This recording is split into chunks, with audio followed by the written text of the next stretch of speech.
time to introduce you, why I worked up comments, but I think you are an incredible woman that does not need an introduction. We are so proud of the service you've given to our country, most importantly, to what you have done and given the Tea Party. And we appreciate that so much. We are looking forward to seeing what you have to do in 2012 as possibly our next President of the United States. May I welcome you to the podium.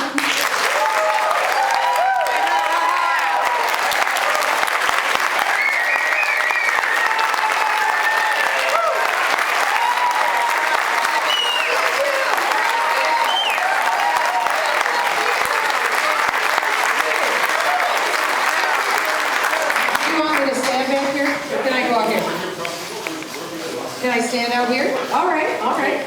Now you see how tall I really am. Thank you for inviting me to Pasadena. Thank you so much. It's a privilege to be able to be here. And I came here tonight because I want to give you a very encouraging message. Did any of you watch the debates last night? Yeah. Well, okay, you have the hand or two. Well, I said this last night in the debate. I have no doubt. Every day I'm on a plane going somewhere across the United States, I speak to people from every economic strata, from every possible diversity background that you can imagine, and it is extremely good news I have to deliver, and it is this. Barack Obama will be a one-term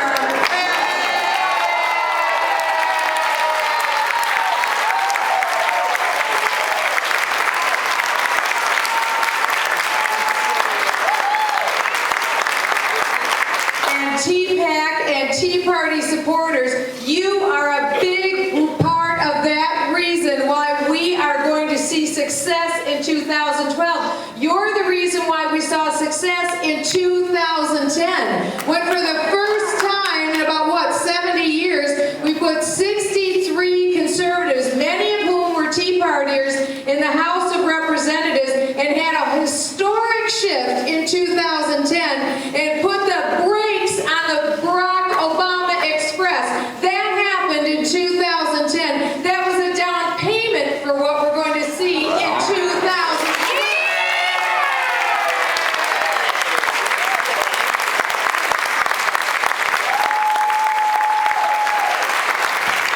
So just like we saw David, right? Stand up. Just like we saw David be willing to throw his hat in the ring to run for public office, I want to say to all of you, there's a few more of you who also need to put your hat in to run for public office, because whether it is school board, whether it's city council, whether it's state assembly or state senate or Congress or the United States Senate or whatever it is, I'm telling you, this election in 2012 will be a wave election, a tsunami election. Get ready. At every level, from the dog catcher to the President of the United States, this is going to be a wave that's going to roll. So get ready.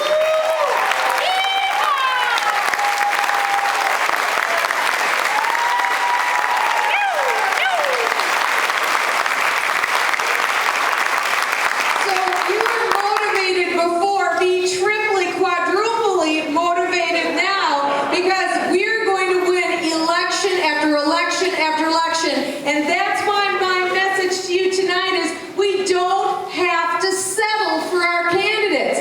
We can put Tea Party candidates up to win to every single office, and we can see victory and actually finally move the dime and see the change in this country in 2012. There's no holding back. We can have it all in 2012.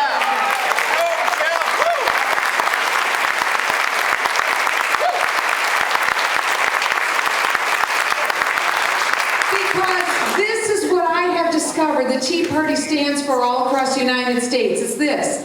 We do believe we are taxed enough already. Number one.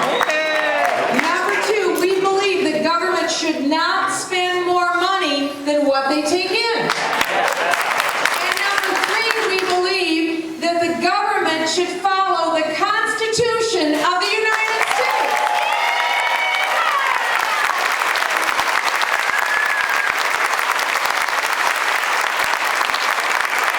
That isn't just a Tea Party value, that is a widely held belief across all of the political spectrum. And this is what I see emerging election right now. I see a coalition made up of 70% of the American population. It consists of disaffected Democrats. You heard me correctly. Disaffected Democrats are going to come out in this election. How do I know that? I entered the presidential race very late, and I was the candidate who entered the Iowa straw poll in the least amount of time, and the first woman, by the way, also to win the Iowa straw poll. I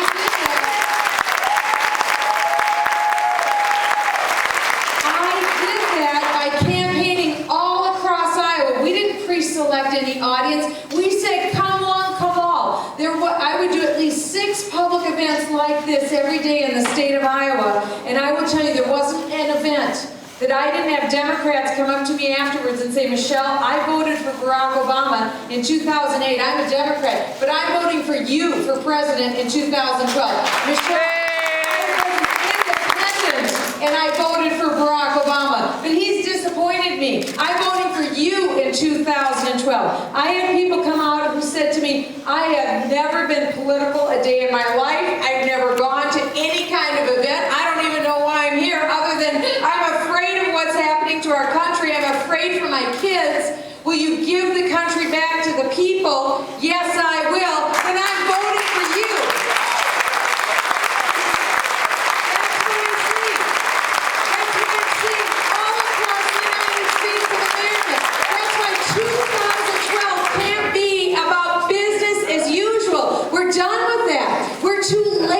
Too far down the road. Why? Because this is the sobering reality. As someone who's been in Washington for the last 5 years, I'm 55 years old. I spent most of my life in the real world as a federal tax litigation attorney who gets how devastating high taxes are to people in this country. My husband and I worked our way through college, holding 2 and 3 jobs.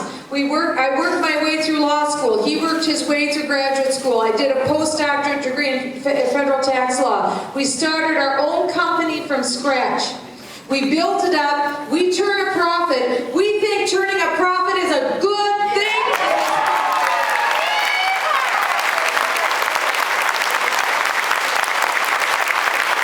We are very proud to be providing people with jobs. We're very proud of the service that we provide in our 2 clinics, and we think that this is the backbone of America, small business, and I want small business and all business to be wildly successful again in the United States, and I have the plan to do it.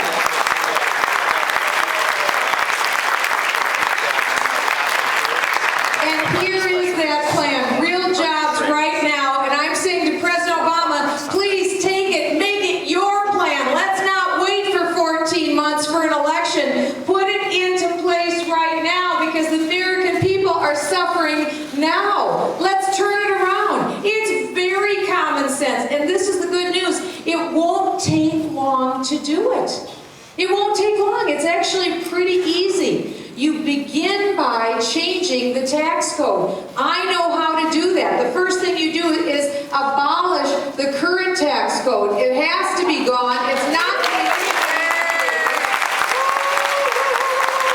in my tax plan, I take a page out of the Ronald Reagan model. That's the blueprint of what worked. That was the economic engine in Miracle, and that was you take the current tax system and you flatten it and you simplify it. You make it very simple, far more simpler than even Ronald Reagan did. But don't forget, Ronald Reagan had to work with a Democratic Congress, and he was able to put together an economic miracle. This is my plan. We have a majority in the House of Representatives.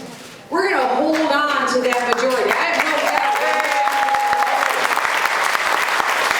But as your nominee of the Republican Party, I'm an extremely hardworking woman, extremely hardworking. I intend to not rest until I help elect 13 like-minded Republican U.S. senators. We have 60 seats, a filibuster-proof majority, and that's how we'll get these changes through the United States Senate. We have to do that. I don't want to be tied up in knots for 4 years in the White House. I have no interest in that.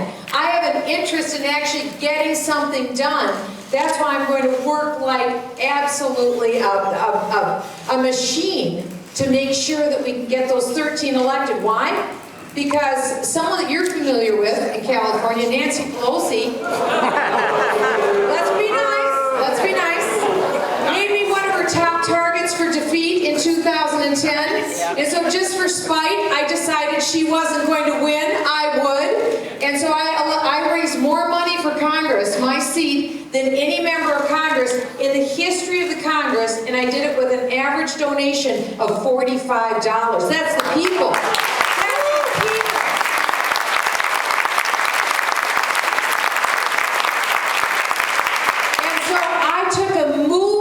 Voice into the halls of Congress. Now I want to take the movement's voice into the White House, where that voice has been missing for a very long time. That's my intention. So in my plan, I changed the tax code. I deal with the regulatory burden, which is I am the chief author of the bill to repeal and get rid of completely Obamacare. We have to get rid of the government.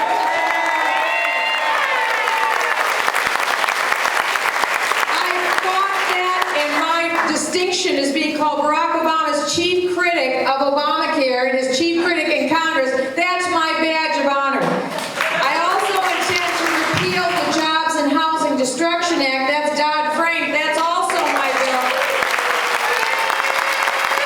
That's pulling access to credit and access to housing, and that's got to go. I also have a plan, and I've been working on this for years in Congress, to legalize American energy production. That's 1.4 million jobs, and you legalize access to energy, and you raise this American domestic energy supplies by 50%. The day Barack Obama came into office, gasoline was $1.79 a gallon. You don't think we can get there again? You bet we can get there again. I also intend to have soundness for the U.S. dollar. It's lost at least 10% of its value. We need to have soundness for the dollar, and I know how to do that as well. I also think we need to deal with illegal immigration in the United States.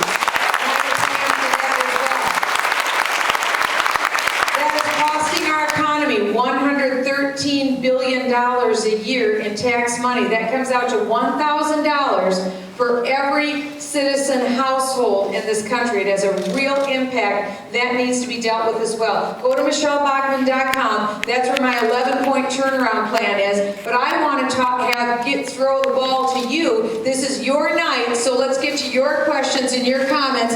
You are the country, and so I want you to be able to speak tonight as well. All right.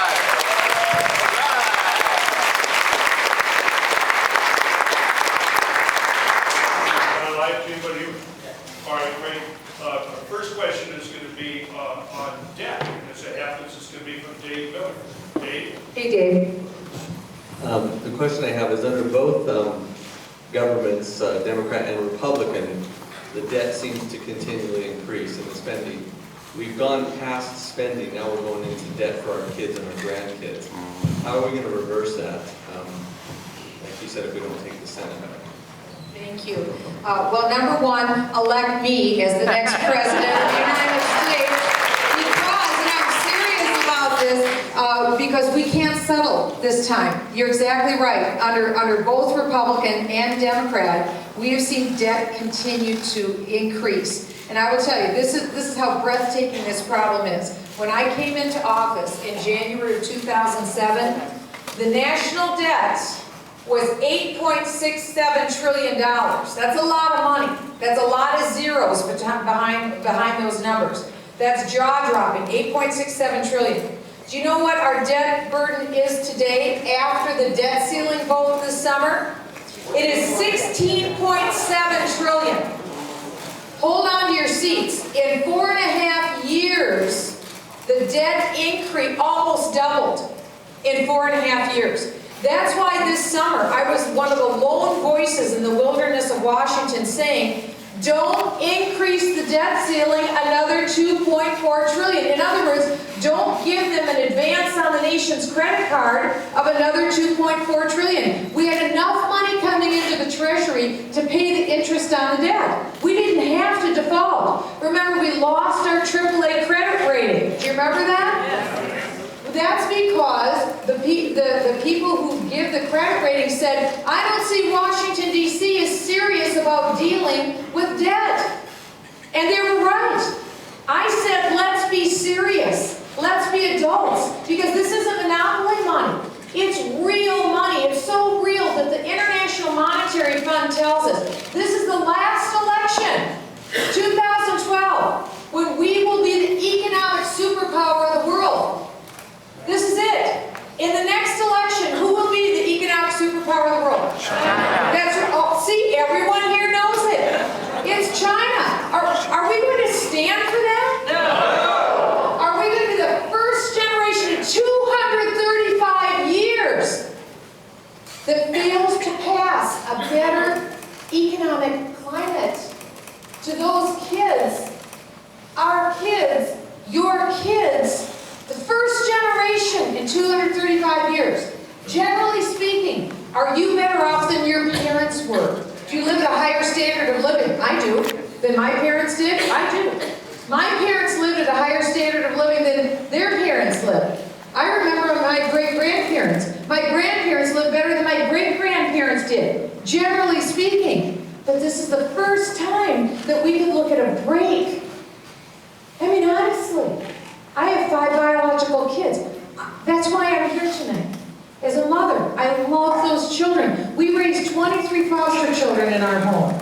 We have broken hearts for at-risk kids. We love them. We took them into our home. I have a big investment in the future. We raised 28 kids. I am the old woman.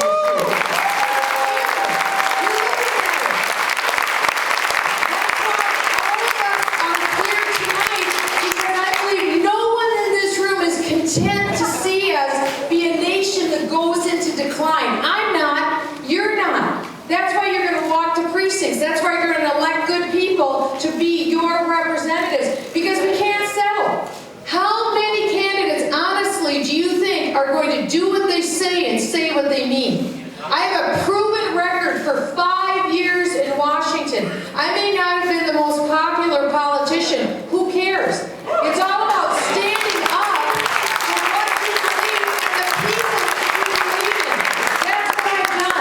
And that's why, as President of the United States, I will do what needs to be done to administer the tough love, because quite frankly, we have to cut the spending at the federal level by 43%. We are overspending in this debt by 43%. I'm just going to ask you a question. How many months could you make it by overspending 43%? Think of what you bring in a month. Let's say you're a high roller and you bring in $10,000 a month. So what if you're spending $14,000 a month? How many months can you go on like that? Well, guess what the federal government is? What you're looking at. We're the government. We're the government. And so that means, again, it's not monopoly money. It means you have to go out and get another job. It means you have to maybe go out and get a third job, because somebody's got to pay that debt off. This is the issue of this race, and it hasn't even been talked about yet. Debt. Debt. It's sinking Greece, it's going to sink us. Relating directly to that question, our next question is from Tom Sullivan, followed by Deputy Neil Townhall, who asked a question on national security. Thank God, finally, national security question. Thank God. Madam President,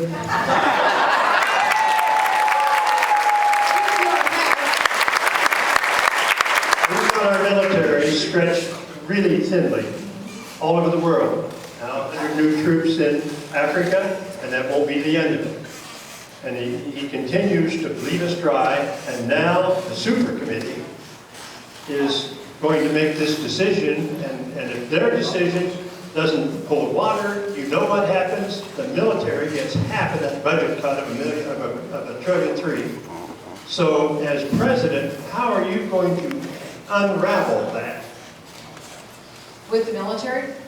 With the military getting the budget cut like that?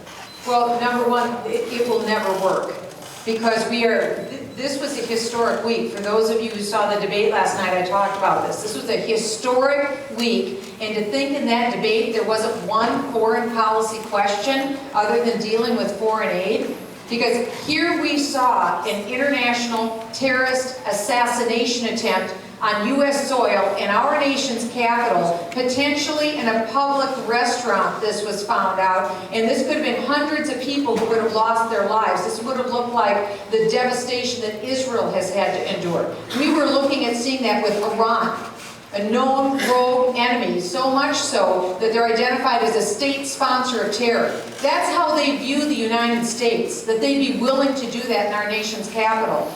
We are now stretched thin because the President of the United States, quite frankly, has a policy of leading from behind. This was the administration's own words. Their policy in Libya was leading from behind. Now, I oppose the Libyan effort. We had no business being in Libya. Secretary of Defense Gates said there was no vital American national interest in Libya.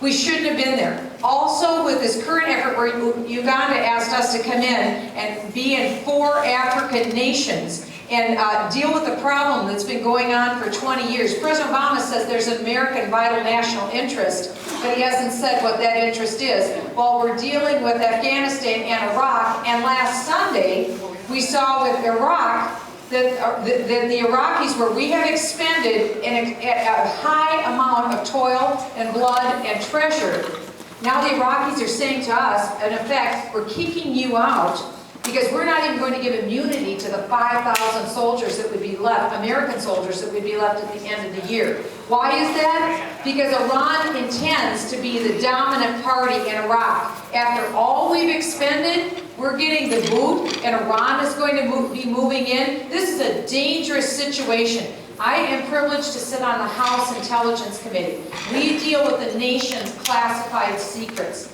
And I will tell you, this election will be about jobs and economy, as it should be. But I will also tell you, as someone who sits on the Intelligence Committee, I am probably more concerned about the threats to our national security today than any other issue. And while I have to be circumspect about what I say about that issue, this is a highly volatile time, and the President has made us far more weak and far more vulnerable because of putting daylight between the United States and Israel. That sent a signal to the rest of the nations of the world, and now hence you see the rise of the volatile hostility. So what will I do about defense? Number one, that's why I was fighting so hard this summer about not increasing the debt ceiling, because the result was the defense community will be taking the chin with a $500 billion cut when we can least afford it, when the President's put us in 2 more conflicts. This can't be done. It doesn't make sense. He puts us in more conflicts and then takes away the resources. I won't do that to our military. I admire and respect our men and women in military. I won't put them out there and not give them the resources they need and deserve. This is madness to do this. And so what we have to do is, it isn't that defense can't pull back. They can't. There are measures and there are things that we could do to look at procurement, for instance, where we can have savings. But quite honestly, we have to look at what we're involved in. We shouldn't be sending those troops to Uganda, in my opinion. We shouldn't be in Libya. We need to get out of those countries. We need to tell NATO, stand on your own 2 feet. We're not doing your defense for you.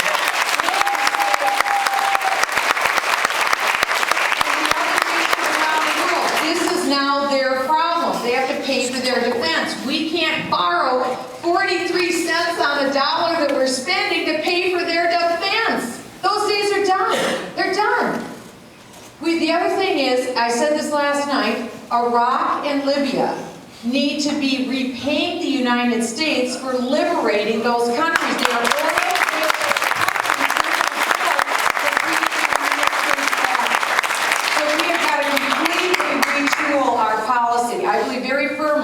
I stand for America, and I am a hawk, but I also believe that I will only commit America's bravest men and women in harm's way only if there is truly an identifiable, vital American national interest. And then when I commit them, we will go in with full force. We will get the job done.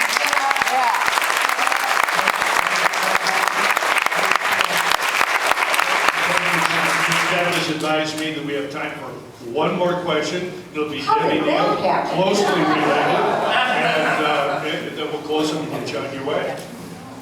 Debbie? We have to do this again. As a matter of fact, come to Washington DC when I'm in, we'll do it in the White House.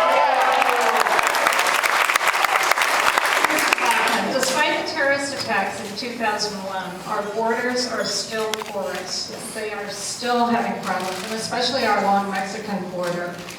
Our lax immigration policy has really not changed. And the Mexican drug cartels are acting with impunity in Arizona and in other states as well. Terrorists are both foreign and now homegrown, and that's a problem. 3 French Moroccan Muslims in their 20s were caught yesterday in San Antonio, is my understanding. And so many of us think that political correctness has gone way too far and left us very, very vulnerable. As president, what changes would you make in our security and in our immigration policies, and how do you differ from your opponents in this regard?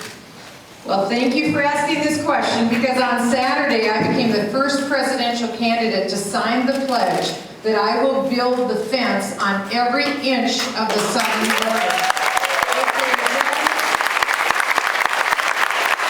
It's a double fence with a neutral area in between, and I will work with the law enforcement on the border. I was in Arizona on Monday and met with everyone from federal to local officials to the local sheriffs. And I'll tell you, they are wonderful people that are desperately trying to secure the safety of their people. And we could talk about the tragedies that are on that border, but you deal with them here in California as a border state. I will build that fence.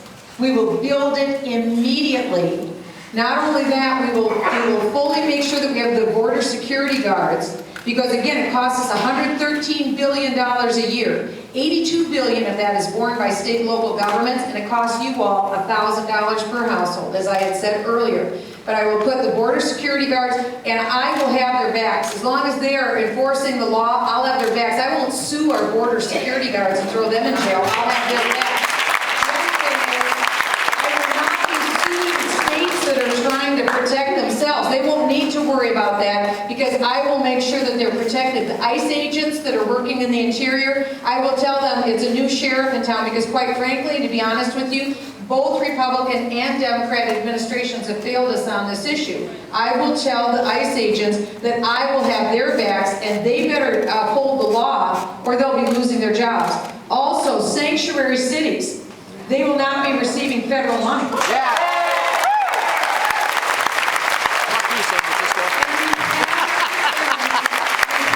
Magnets for illegal immigration in the United States. We have to be done with taxpayer subsidized benefits for illegal aliens who are in the country and their children. And we need to make it very clear that English needs to be the official language. This, by the way, is a subject that we shouldn't fear talking about. Because when I talk to people, I don't see bigotry and I don't see racism. I see people who are very worried about the economic impact that the nation is taking, and that also the fact that 70% of the narco-terrorist war, or the narcotics that are coming in through that southern border. Again, this is also, as I see it on the Intelligence Committee, this is a narco-terrorism violent war that is occurring right here. And as a matter of fact, the officials in Arizona told me that the border has now moved for Arizonans 70 miles north of where it is. You probably understand what that's like. I just want you to know this is a vital issue. That is one of the points on my 11-point plan. It isn't that hard to turn this around. What we have been lacking is someone with the will. And I may be less than 5'2", but I want you to know this is a titanium spine.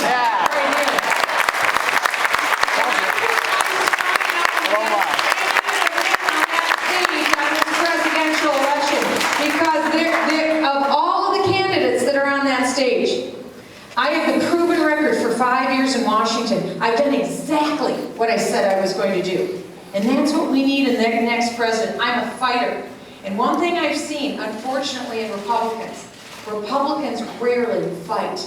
You don't win if you don't fight. That's right. I'm telling you, I have a very unfair advantage. I grew up with 3 brothers and no sisters. That's the best preparation possible. Get beat up on it. Kids, I will fight for our Constitution because I believe this, as Ronald Reagan understood all too well. You can't maintain military superiority unless you have economic superiority. He proved that when we won the Cold War. We are now engaged in one of the most, a war that should bring us almost to our knees. The war that we are looking at with radical jihad. Because they have not lost their resolve.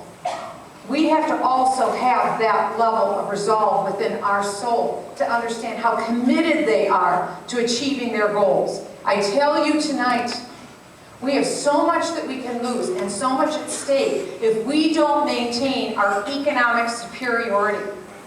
And I wish we had the time to talk about all that was at risk and all that was at stake from the military point of view. We don't. But suffice it to say, it's been a privilege and a thrill. And together we can move mountains in this nation. And I need your help to do it too. TeaPac needs your donations. But I stand before you today, here tonight, to say as well, I need your backing, I need your support, I need your financial support with the most maxed out best gift that you can give to this campaign. Because I'm in, I am all in to win in 2000.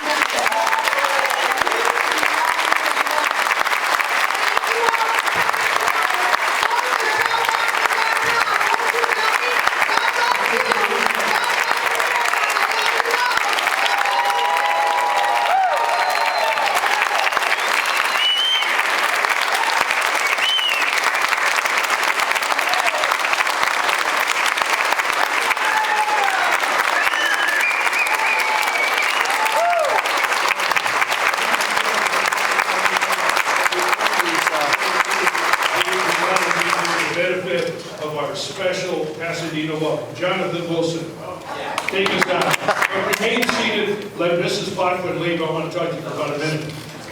Congresswoman Bachmann, we couldn't let you leave Pasadena without teaching you our Patriot cheer. We want you to take this on the campaign trail. This was the cheer used by the Sons of Liberty during the American Revolution. They used it in victory, and they used it to encourage each other in battle. And we use it here in Pasadena, basically in Trader Joe's or Whole Foods. Yeah, but when we see a Patriot in the frozen food section, we yell out the cheer. So we're going to teach it to you. Everybody stand up. Okay, now when I say hep hep, you say huzzah, okay? When I say hep hep, you got to say as loud as you can, huzzah. Ready? Hep hep!